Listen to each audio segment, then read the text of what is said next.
I want to show you a super simple way to make these beautiful, realistic looking chocolate seashells for your cakes.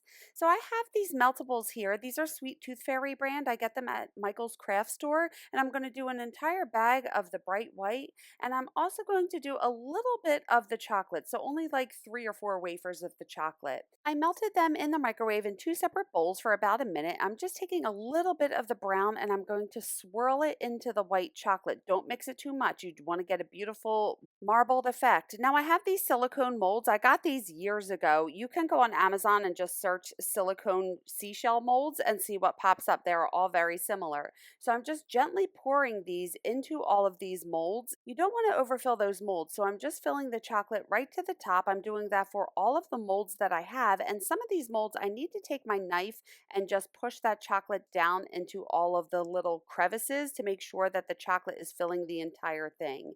Then once I have that done, I want to tap this on the countertop to remove any air bubbles that may be in there. And then once I tapped all of them, I'm going to take the flat side of a butter knife and just scrape the excess chocolate off and put the excess back into the bowl. That back end of the knife is perfect to use for this. It just cleans it up really nicely and that chocolate will sit flush with the very top of the mold.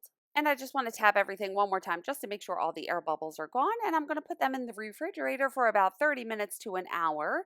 And then I took them out and I'm going to remove these. So you can easily peel away the silicone mold from here and the chocolate shell just pops out. And look how beautiful these look. They look so realistic with that brown marbling in them.